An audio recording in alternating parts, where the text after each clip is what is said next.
supposed to be the happiest day of my life, and I was getting married that night. I woke up early, I had a shower, spent some time with my father and my mom, and then I went to the barber. I used to have longer hair before that, and they prepared myself. And after the traditional way for Jordanians, which is the zaffe, took place in the lobby of the hotel. A terror have strike in Amman, Jordan, and it wrapped my wedding reception. Immediately I lost my father, my father-in-law, and a couple of relatives. Then we were almost in shock. I realized that there is something unusual happened in there. We did not realize in the beginning it was a terror attack. A suicide bomber went into my reception a bar room and bombed himself.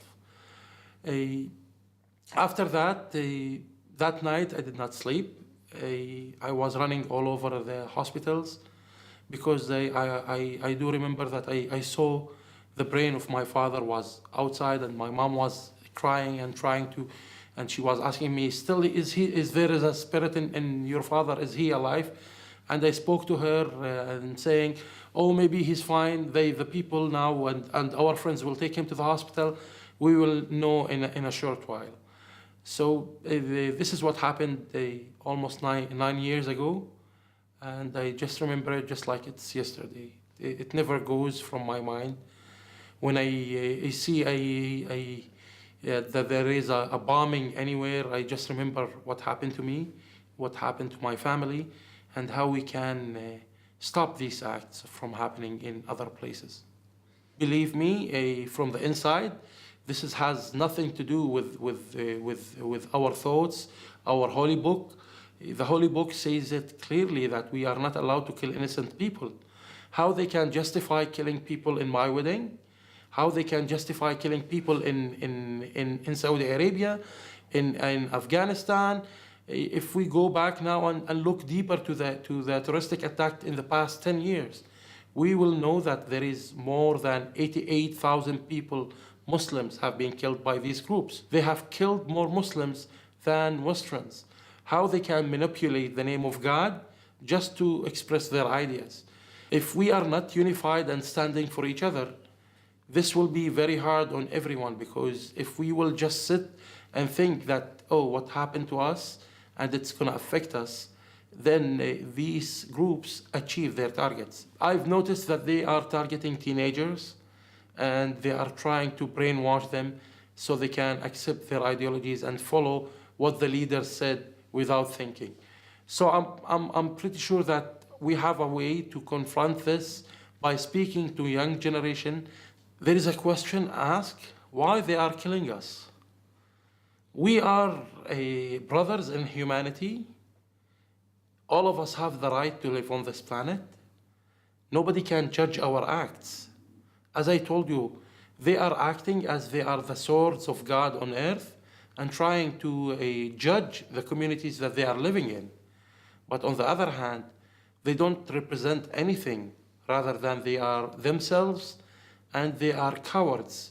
There is people who are doing this stuff, and there is people who are living with this stuff. So victims are living with this for the rest of their life. So if they can speak and tell their experience, maybe by telling your story, you will stop helping these groups. In 2008, I was at the UN, in the United Nations, and I was a speaker representing the Jordanian victims.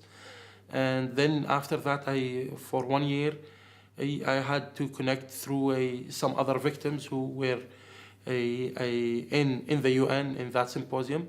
We decided to move ahead with our ideas and to start our own organization. I don't give up easily. There is always a way to solve any problem. There is always a hope, and this is what is giving me the strength to continue. And I would like to make sure that my kids have a better future than what we have faced in our life. You can imagine that This can be stopped. If you suspect with anyone that he have an extreme ideas and you just cut his manpower, you will achieve then by stopping these acts. We can do that together. It cannot be done by one part, which is the victim parts or the survivor parts. It has to be an equal venture between survivors and regular communities. Well, I can tell them that if you have the guts to put your eyes in our eyes and tell us the truth, why you are killing us, please, we are welcoming you. Let's hear what you have so we can confront your ideas with our beliefs.